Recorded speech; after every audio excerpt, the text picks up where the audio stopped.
इससे पहले की वीडियो में हम आपको आईपीसी और सीआरपीसी की धाराओं के बारे में समझा दिए थे। एफआईआर और जीरो एफआईआर बता दिए थे और बता दिए कि चार्जशीट दायर करने के बाद जब मामला कोर्ट में चला जाता है, ट्रायल हो रहा होता है, तो उस दौरान आपको जेल में भेज दिया जाता है अगर अपराध बड़ा है तब। अब जेल में समझते हैं कि खाना कितने टाइम दिए जाते हैं और कितने खाना दिए जाते हैं। क्या आप बाहर से जेल के अंदर खाना ले जा सकते हैं?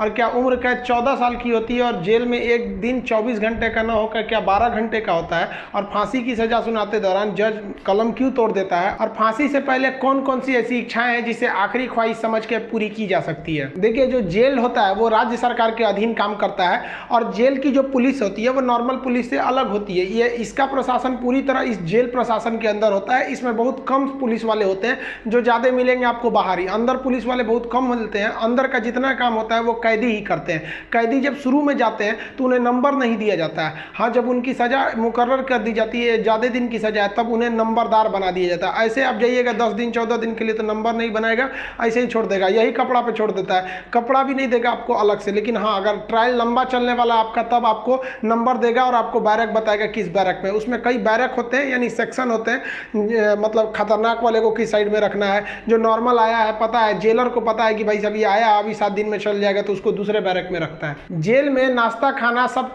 तीनों टाइम मिलाकर हर अलग अलग राज्यों में अलग अलग खर्च किए जाते हैं कैदियों के ऊपर। अगर भारत के आप टोटल राज्यों को लेंगे तो पर डे एक कैदी के ऊपर लगभग 52 रुपए का खर्च आता है, ये जेल मेन्यू के हिसाब से। जेल में जो नाश्ता दिया जाता है, सुबह 7 बजे नाश्ता आ जाता है, जिसमें एक चाय का रहना कंपलसरी है। चाय के अलावा आपको कभी चना दिया जाएगा, कभी परोटी, ब्रेड, बिस्किट वगैरह दे सकता है या दलिया दे सकता है। ये सब बिस्किट वगैरह ये अंदर ही बनता है जेल के, काफ़ी अच्छा होते हैं सब। नाश्ता तो कम से कम ठीक देते हैं सब वो। दोपहर का लंच 11 से 12 बजे तक आ जाता है। लंच में अगर आप देखेंगे तो रोटी चाट हो रहेगी और आपको थोड़ा सा चावल और दाल दिया जाएगा। सब्जी कोई भी मौसमी सब्जी हो सकती है। दाल इतना रहेगा कि वो पानी की तरह पतला रहेगा दाल। आपको इसमें एकदम हल्का खाना दिया जाता है। रात का खाना भी दिन के खाने के समय सेम रहता है, बट रात के वक्त में चावल आपको नहीं दिया जाता है। रोटी जो दे दिया जाता है वो 6 दे देते हैं, चावल नहीं दिया जाएगा। दाल और सब्जी नॉर्मल टाइप की सब्जी रहती है, जिससे खा के आप बीमार न पड़े। रात का खाना जो है ना वो शाम 5 बजे रेडी हो जाता है। आपका मन उसी टाइम खाइए या रात 9 बजे खाइए, उससे मतलब नहीं है, वो वहीं दे देगा।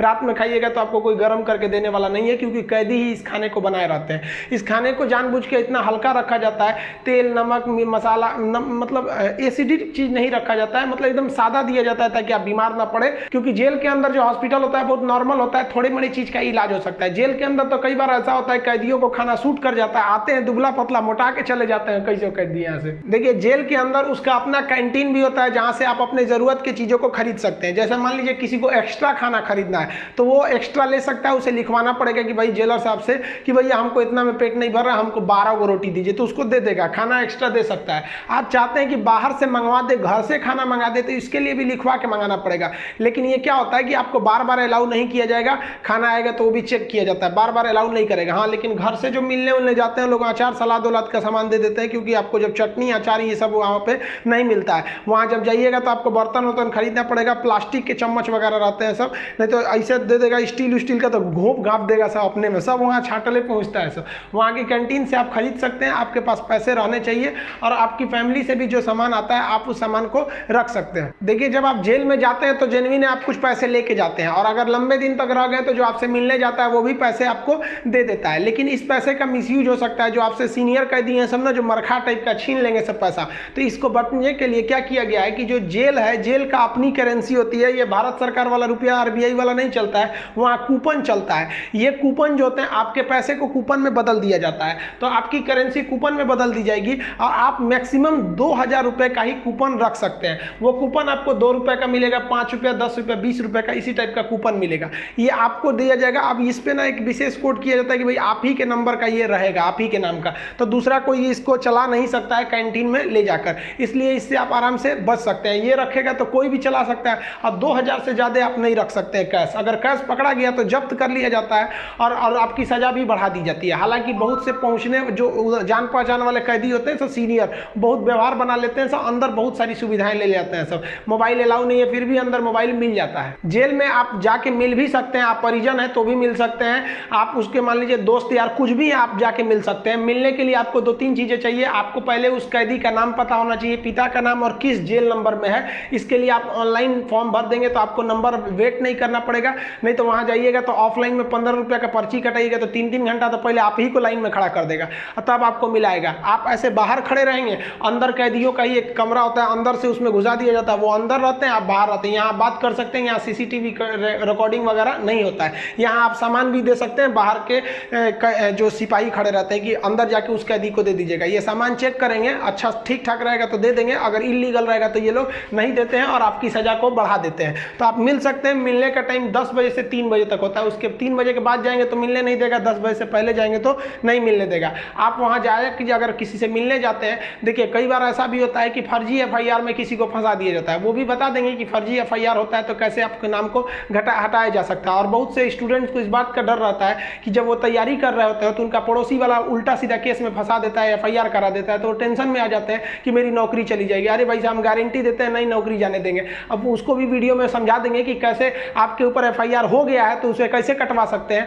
और आप स्टूडेंट हैं, आपका FIR हो गया, नाम चला गया, फिर भी आपका जॉब होगा, गारंटी बोलते हैं कि होगा। अब बहुत से लड़कों का ऐसा कराए भी हैं, और नियम है, हम क्या अपने घर से कराएं, नियम है, बस आप नहीं जानते, वो अलग बात है। तो आप उन लोग के लिए गिफ्ट वगैरह लेते जाइएगा। गिफ्ट मतलब क्या चीज़, खाने पीने का अचार ले लीजिएगा, थोड़ा सा घी वगैरह ले लीजिएगा, ताकि अंदर अच्छा खाना नहीं लगता है, बाहर का इतना ज़्यादा आइटम रहता है, अंदर जाके आदमी उब जाता है। गुटखा वगैरह नहीं ले जा सकते, क्योंकि अंदर जो सफाई का काम होता है वो कैदियों को ही करना रहता है। गुटखा दे देंगे तो खा के थूक देगा। पहुंच वाले सब गुटखा खाते हैं, सब सिगरेट अलाउ है, ये सब चीज़ें अलाउ है, बस गंदगी वाला चीज़ नहीं। हम तो कहते हैं भाई जब हर चीज़ अंदर अलाउ है, बस आपका पहुंच होना चाहिए।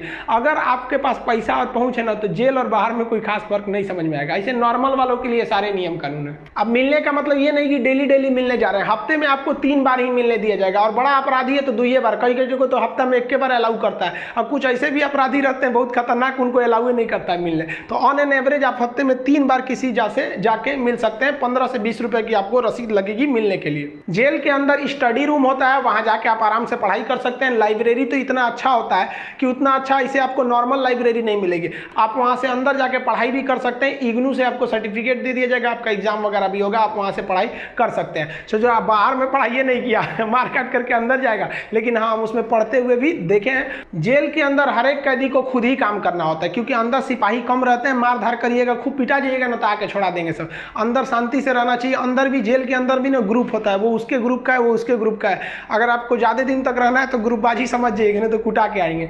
उसमें क्या होता है, माली का काम होता है। जो जेल का कैंपस बहुत बड़ा होता है, जेल छोटा छोटा नहीं होता। अंदर जाएंगे तो एक दूसरे दुनिया है, वहाँ अंदर सब्जी वगैरह बोई गई रहती है, यही सब्जी आपको बनाने के लिए आ जाती है, कुछ अलग से भी सब्जियां वगैरह आती हैं, तो इसमें भी काम कर सकते हैं। कुक वाला, खाना बनाने वाले में भी काम कर सकते हैं। सबसे टफ यही काम होता है, सबके लिए खाना बनाओ, वो भी टाइम से बनाओ। यहाँ पर इसके अंदर कुछ फैक्ट्रियां भी होती हैं जहाँ पे आपको सोफा बनाने के लिए आता है, कपड़े सिलने के लिए भी दे दिए जाते हैं सब। और जो होली में जो गुलाल लगाते हैं अबीर, वो भी इसके अंदर पीस के बनाना रहता है। कई सारे काम होते हैं, लेकिन ये जो काम वाला डिपार्टमेंट है ना, फैक्ट्री वाला डिपार्टमेंट, ये उसी को दिया जाएगा जिसको कोर्ट ने सजा सुना दिया है।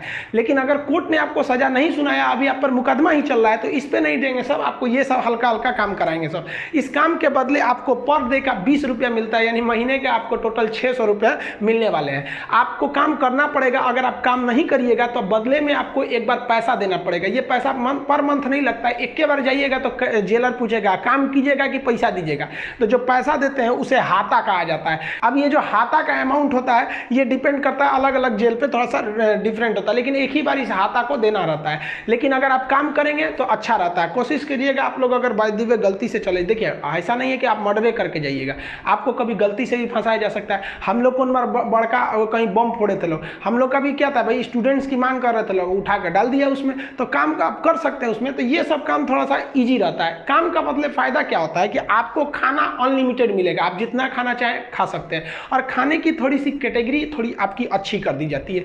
अगर आप काम नहीं कीजिएगा तो आपको खाना गिन के मिलेगा, 4 रोटी 6 रोटी, इससे ज़्यादा नहीं मिलेगा, चाहिए तो लिखवाइए वगैरह। तो काम करने वालों को कुछ अच्छा फैसिलिटीज दी जाती है। देखिए कई लोग को लगता है कि जेल में ना जो एक दिन होता है वो 12 घंटे का होता है, ऐसा नहीं है। पहले अंग्रेजों के समय होता होगा ये, लेकिन अभी के समय में जो जेल का कानून है वो जैसे आपके लिए 24 घंटे का एक दिन होता है, वैसे जेल में भी होता है। अब कुछ लोग कहते हैं किसी को 10 साल की सजा हुई तो 5 साल में आ जाएगा, ऐसा फिल्मों में भी होता था पहले का ही तब। लेकिन अभी के समय में अगर आपको 10 साल की सजा हुई तो 10 साल बाद निकलेंगे, यानी आपके लिए भी दिन जो है वो 24 घंटे का ही है।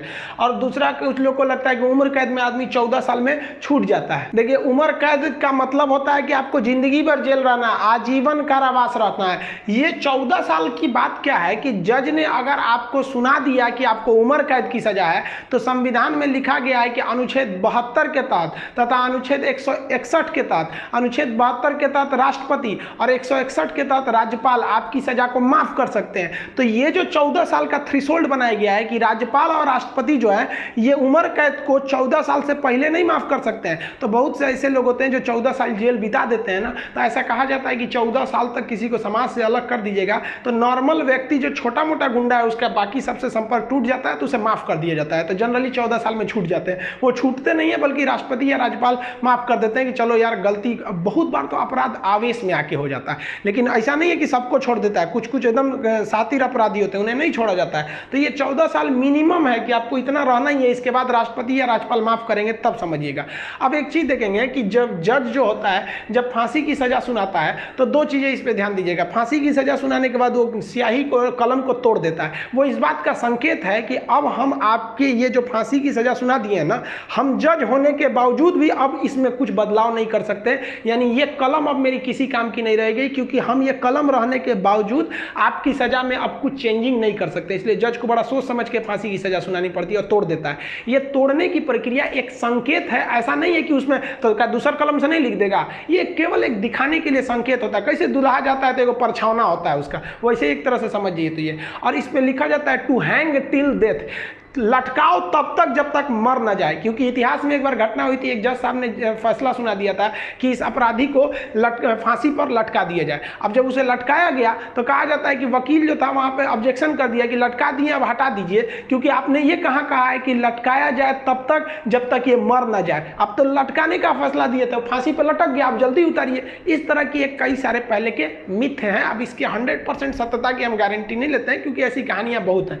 तो वो लिख देता है कि हैंग टिल डेथ, तब तक लटकाइए जब तक ससुरा मर नहीं जाता है। तो फांसी की जब सजा दी जाती है तो जल्लाद जब सजा दे देता है तो वहां एक मजिस्ट्रेट रहते हैं, एक डॉक्टर रहता है और जेल सुपरिटेंडेंट रहता है। फांसी पे लटके ही रहिएगा, डॉक्टर चेक करेगा, ससुरा अभी बचल है, छोड़ दो, अभी 10 मिनट और छोड़ दो। तब तक डॉक्टर नहीं कह देता, जब तक कि मर नहीं गए तब तक आपको लटकैले रह जाएगा। फांसी जो है वो अक्सर मॉर्निंग में ही दी जाती है, क्योंकि जेल प्रशासन के ऊपर सबसे बड़ी जिम्मेदारी फांसी की होती है। वो सुबह सुबह इसे निपटा देना चाहता है, और सुबह के समय जनता मीडिया भी उतने ज़्यादा एक्टिव नहीं होती है। खैर ये सेकेंडरी वजह होता है। फांसी घर में जब कैदी को लाया जाता है तो जल्लाद इस कैदी का चेहरा नहीं देख पाता है, क्योंकि पुलिस पहले ही उसके चेहरे को काले कपड़े से ढक देते हैं। जल्लाद जो होता है उसे काले कपड़े में पहना के फिर फांसी पर लटकाता है। इसे कपड़े ढकने का एक और रीजन है कि जब फांसी लगाई जाती है, किसी को फांसी दिया जाता है, तो उसके आंख वगैरह काफ़ी मतलब तड़पता है, तो एक होता है ना कि थोड़ा सा खराब लगेगा उस वजह से। तो यहाँ पर जो जल्लाद होता है इसे पहले ही, इसको फांसी लगाने से पहले इसे कपड़ा ढक के इसको लटका दिया जाता है। लटकाने से पहले इसे जब फांसी देना होता है तो उससे पहले इससे पूछी जाती है आखिरी ख्वाहिश। यहाँ वो अपने पसंद का खाना खाने को कह सकता है, अपने रिश्तेदारों से मिल सकता है, या कोई धार्मिक ग्रंथ कह सकता है कि हम उसको पढ़ना चाहते हैं। इससे ज़्यादा उसकी कोई ख्वाहिश नहीं पूरी की जाएगी। ऐसा नहीं कहेगा कि हमको मर्सिडीज में घुमा दीजिए। ये मरने वाला होता है, इसकी ख्वाहिश जाता है तो इसके कान में कहता है कि मुझे तुम माफ़ करना, मतलब ये हमारी ये तो मजबूरी थी, भगवान के लिए मुझे माफ़ कर दो, या अल्लाह के लिए मुझे माफ़ कर दो, तुम्हें अपने भगवान का वास्ता, जिस धर्म का ये अपराधी है। क्योंकि भाई इसमें कैद, ये जो जल्लाद का, इसका क्या दिक्कत है? इसको तो जज ने जो आदेश दिया वो इसको पालन करना है। फांसी के बाद इसके जो बॉडी होती है वो पोस्टमार्टम के लिए भेज दिया जाता है, फिर घर वालों को दे दिया जाता है। आप जिस धर्म के हैं उस धर्म के हिसाब से इनका अंतिम संस्कार आप कर लीजिए। आई होप आप जेल मेन्यू समझ गए होंगे। नेक्स्ट वीडियो में बता देंगे कि फर्जी FIR से कैसे बचा जा सकता है। मिलेंगे नेक्स्ट वीडियो में, तब तक के लिए जय।